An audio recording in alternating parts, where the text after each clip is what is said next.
Of all the various kinds of UFO-related phenomena that have materialized, the so-called light spheres certainly hold a particularly important place.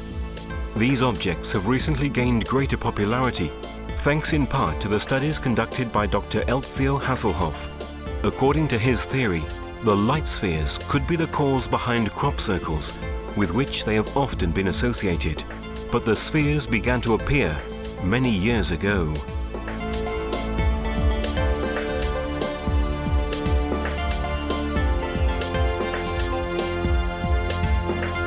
During the Second World War, airplane pilots on both sides of the war reported on several occasions that they were flanked by mysterious light spheres during their missions. These spheres could execute maneuvers that would have been impossible for the pilots' airplanes. Their many attempts to outstrip the spheres and avoid pursuit were unsuccessful, and in fact, the spheres often seemed to anticipate the maneuvers of even the most experienced pilots. They appeared in all areas involved in the war, from Europe to the Far East, and it was soon clear that they were not secret enemy weapons. They were given the name Foo Fighters, from a corruption of the French word feu.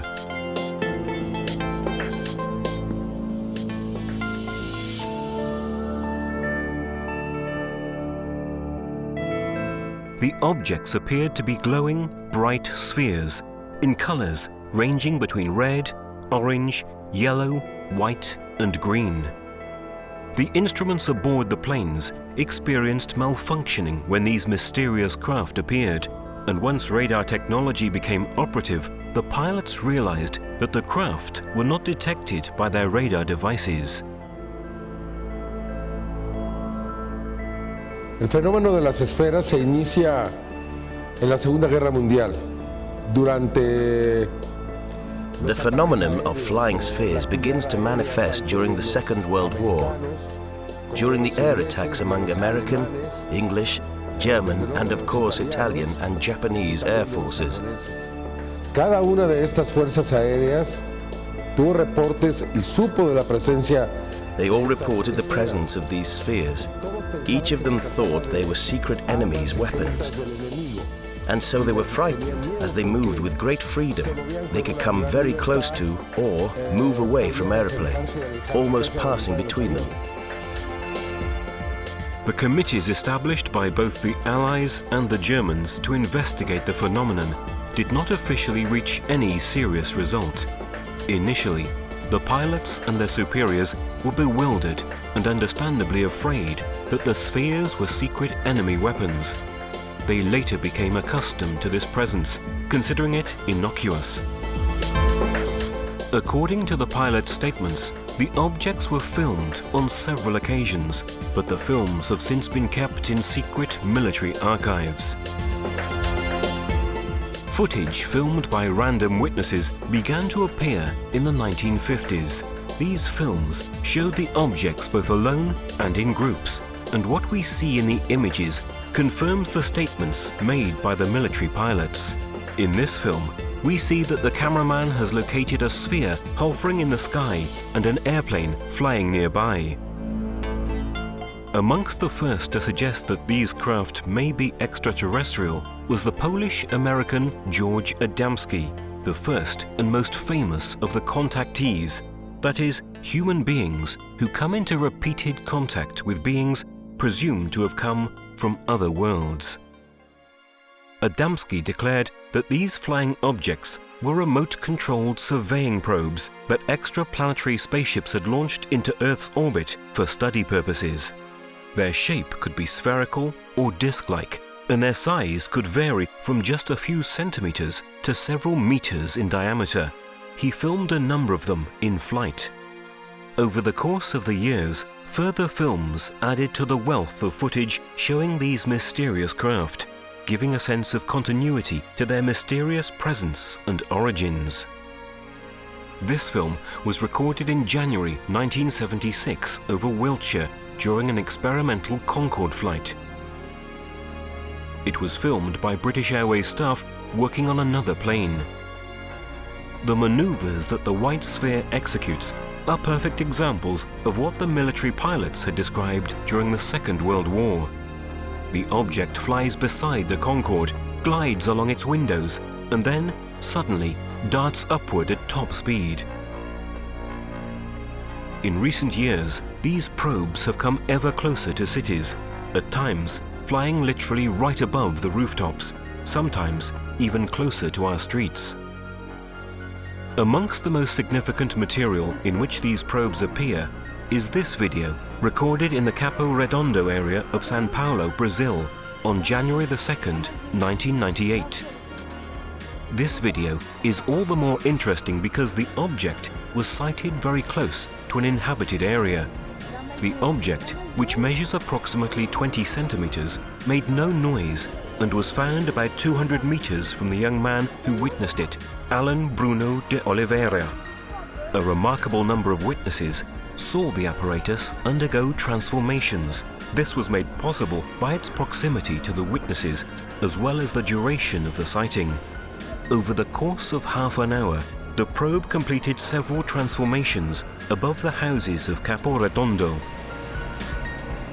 The movements that the little craft made suggest that a form of intelligence is driving it, halting sharply and suddenly changing direction and speed. It seems to have its own propulsion mechanism.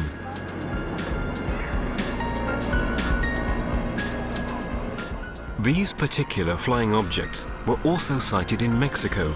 This is one of the first of these fascinating videos. In Mexico City, while a squadron of military helicopters was being filmed during a public show, an apparently metal object unexpectedly passed between the terrestrial craft, to the amazement of the pilots, who later bore witness to the event. This is a solid object. We can see that it stands out clearly against the dark outline of one of the helicopters.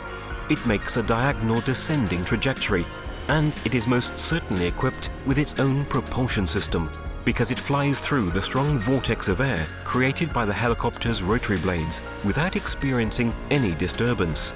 Moreover, this demonstrates that the object cannot be a sounding balloon, a hot air balloon, or any other kind of gas-filled object. Now, we'll observe one of these light spheres gracefully floating near the slopes of the volcano Popocatépetl, southeast of Mexico City.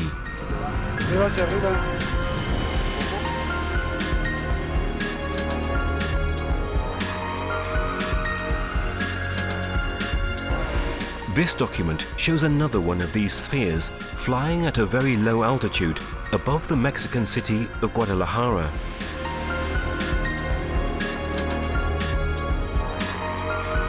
The two videos of this particular type of phenomenon that we're about to show were recorded in Mexico City in 1998, the first just 2 days before the second. In these videos, we see an unidentified flying object in broad daylight, filmed on different days near the same building.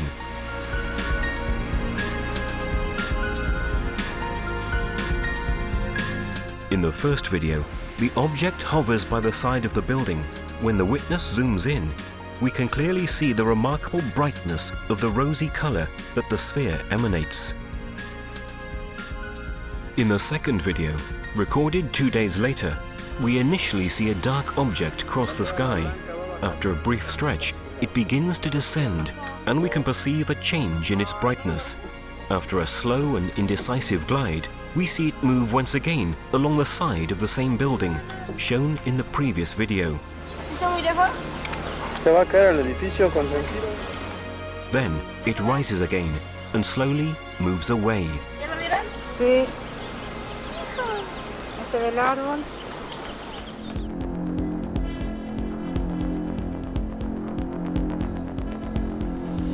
Of the cases of UFO contact that have come to light in recent years, one of the most interesting, from a photographic perspective, is the case involving Raúl Domínguez of Mexico. Domínguez has photographed classic flying saucers, as well as small spherical ships like those we've seen in these videos. The objects seem to be made of metal. Domínguez reported that he watched the objects suddenly become transparent when an airplane approached them, only to return to a metallic state when the earthly craft moved away. One of the first films to show the spheres in a group was made in the United States during the 1950s. The phenomenon reappeared in Mexico in the 1990s and in a rather widespread manner. The large number of objects shown in these videos caused quite a stir. This video was recorded in Mexico City on October the 27th, 1992 by Ulises Trujillo. These formations seem to represent the constellations. In Mexico, they were dubbed flotillas.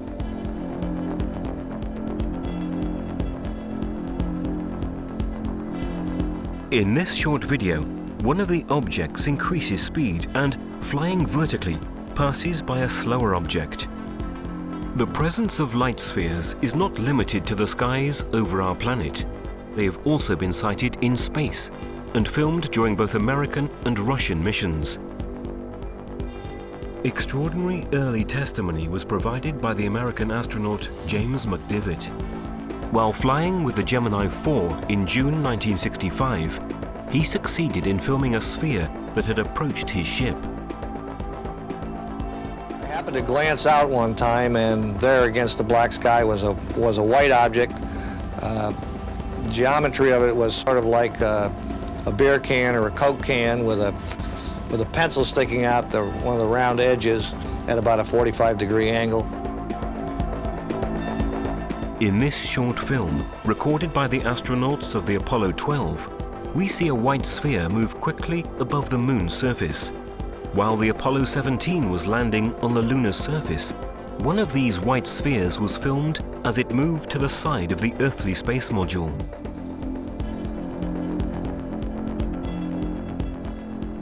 During mission STS-51A of the American shuttle Discovery in November 1984, an apparently metal object entered into the video camera's field of vision, making a quick maneuver to the right and then disappearing again. When watching the scene again, we can see how the light and shadows change as the object moves, in correspondence with the overall light and shadows in the scene.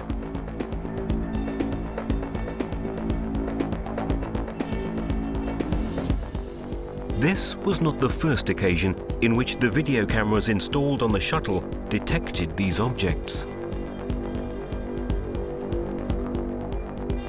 During mission STS-37 of April 1991, a nearly identical object was filmed. This time, the object didn't disappear straight away, but rather it swayed in front of the video camera long enough for us to observe its features more closely. In a close-up, we can observe a slight swinging motion as the object hovers in front of the lens.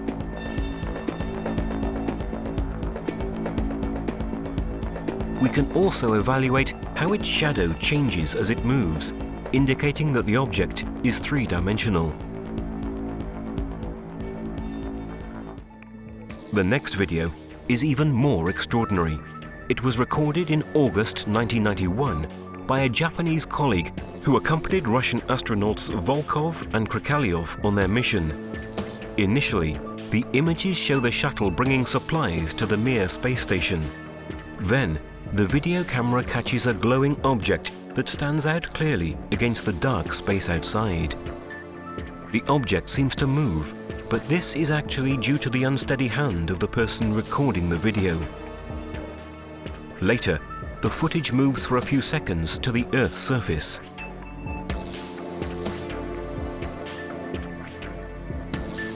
When the camera returns to the glowing object filmed previously, we see that its distance from the planet has decreased, and it is quickly approaching our atmosphere.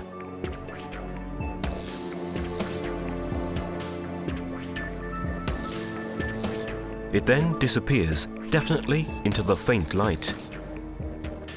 The maneuver demonstrates that unidentified flying objects enter into our atmosphere. It was the first time such a clear video showing this kind of event had been recorded. Specialists at the Russian Mission Control Center call these phenomena anomalies, a word that actually makes many significant implications.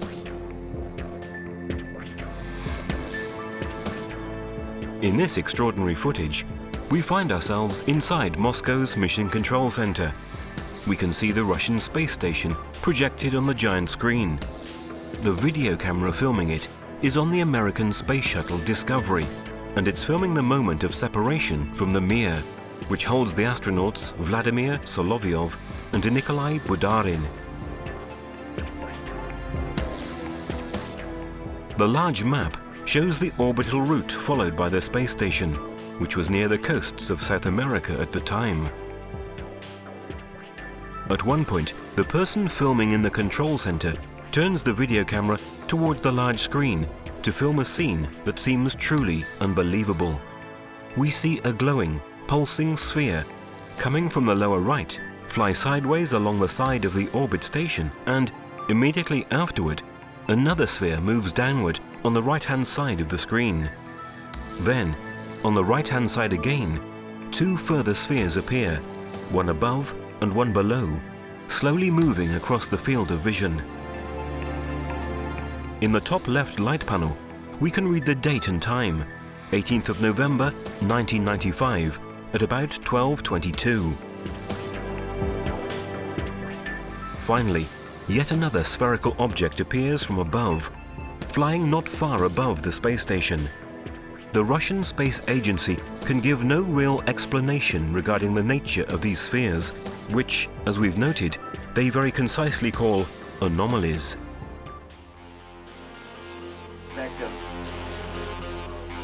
The video we're about to see was recorded by an American researcher who prefers to remain anonymous for security reasons. A UFO research enthusiast who has managed to install 4 powerful satellite dishes in the courtyard of his home. He intercepted transmissions made during the shuttle's joint mission with the Mir space station. The images are astonishing.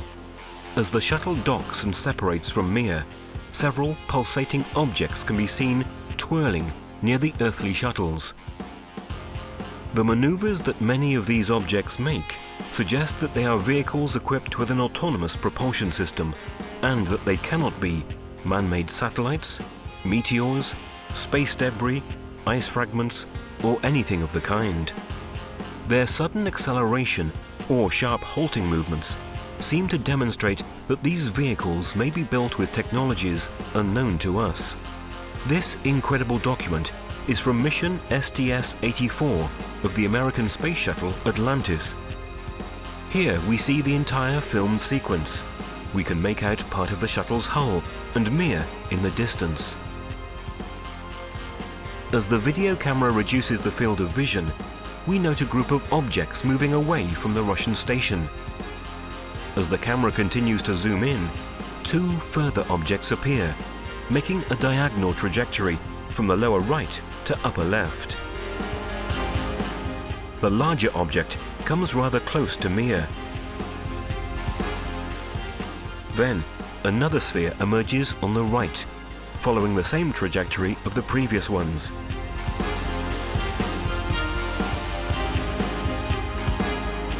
Immediately afterward, we note a white sphere in the lower right-hand corner of the screen, followed by other, smaller and faster objects.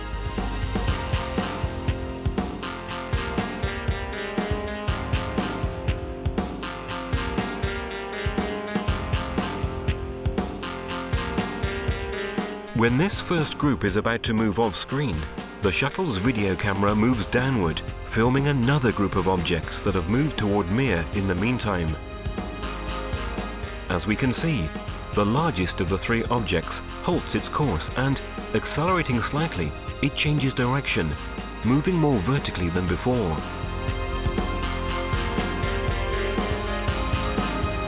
Finally, a new glowing, pulsing sphere arrives from below.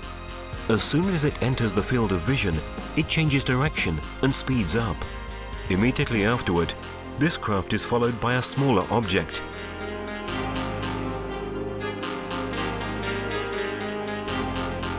and then by a second, which flies out from beneath the space station. We'll now see the most important phases of this extraordinary sequence, enlarged and at different speeds, to show the manoeuvres more clearly.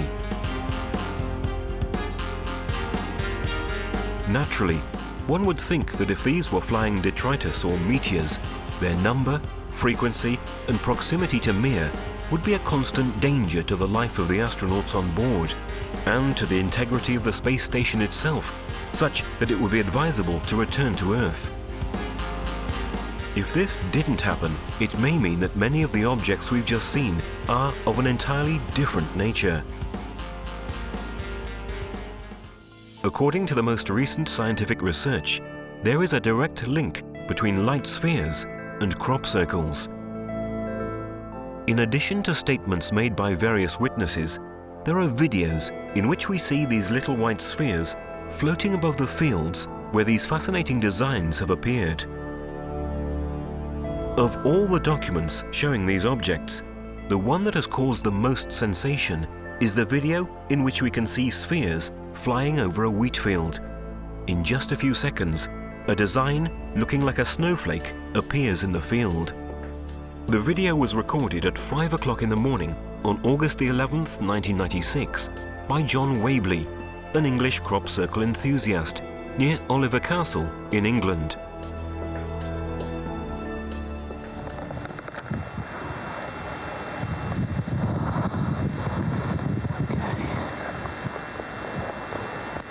This is amazing.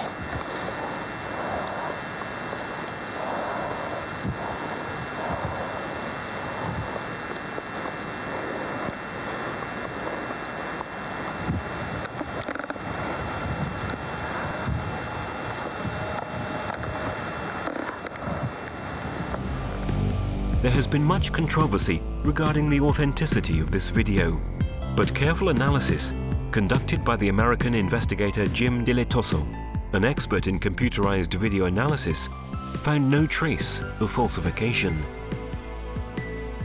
The key thing is that if the Oliver's Castle image was made digitally, that word digital says it went into a computer.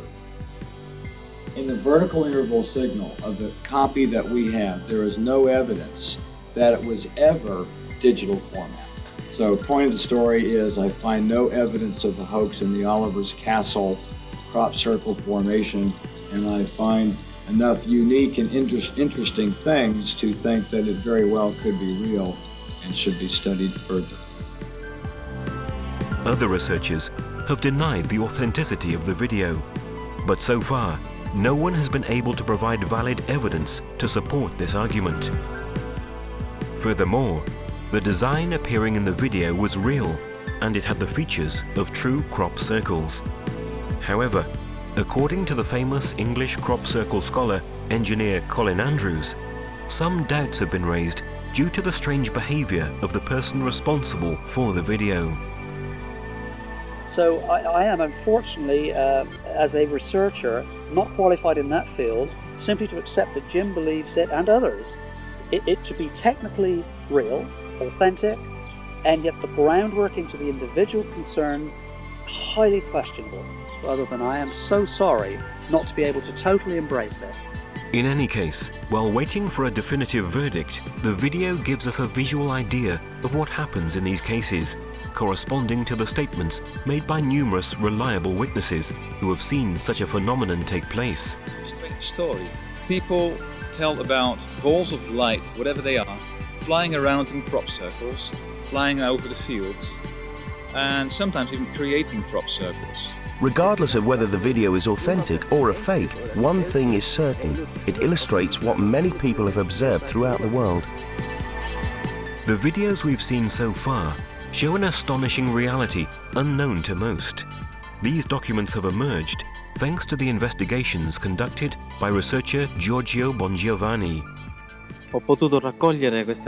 I've been able to collect these videos and testimonies thanks to the cooperative relationship I've established with some of the leading ufological researchers and investigators throughout the world. Io ritengo che il pubblico debba conoscere queste testimonianze e questi filmati I believe that the public ought to know about these testimonies and videos because today, after so much skepticism and disbelief, science is beginning to take these phenomena seriously, at least for study purposes. Amongst the scientifically valid studies on light spheres and their relationship to the crop circle phenomenon, the recent work of Professor Eltjo Haselhoff is quite noteworthy. The professor is currently one of the leading scholars of the crop circle phenomenon. His research has analyzed the possible link between the deformations of the nodes in the wheat plants sampled from the crop circles and an electromagnetic source placed at a certain height above the wheat. The result of these analyses is displayed in this graph. Each vertical bar represents the average length of 20 steles in a specific area within the circle. The perfect symmetry in the graph is astonishing. The same exact correspondence was found in 3 further cross-sections within the circle. This is a highly significant discovery. The length of the nodes is perfectly symmetrical within the crop circle. It's circular in shape. This indicates that whatever mechanism created the crop circle also caused the nodes to lengthen. If this formation had been caused by simply flattening the wheat with an axle, as many think, there would be no reason for the nodes to grow progressively toward the center of the crop circle. Every single plant has the same amount of sunlight, of water, of temperature, everything. So how does a plant somewhere in the center of the circle know that it is in the center of the circle? If you look at this distribution of thermal expansion of these plants, of the cells, you find that it perfectly matches the heat distribution that would be created by a little heat source, a spherical source of electromagnetic radiation, which would heat up the crop. Don't ask me how. The match is just perfect.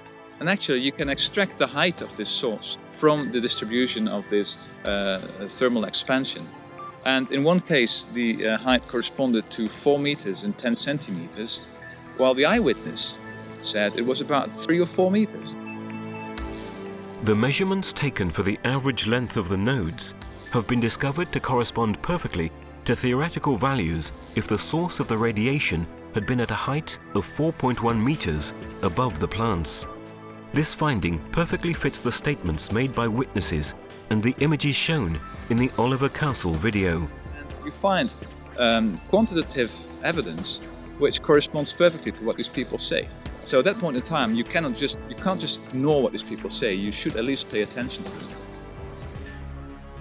Professor Haselhoff has written an article giving details of identical results achieved in other crop circles. In the article, he arrives at the conclusion that the electromagnetic light spheres must be involved with the development of the crop circles. The article was published in Physiologia Plantarum, a scientific journal on plant physiology and biophysics. Thanks to this publication, the idea that the flying light spheres are in some way responsible for the crop circles is no longer just a hypothesis.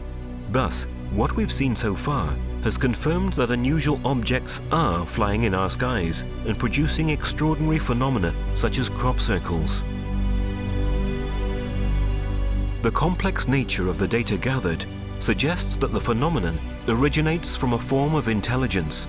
It's up to us to continue seeking and to understand whether this intelligence has terrestrial origins.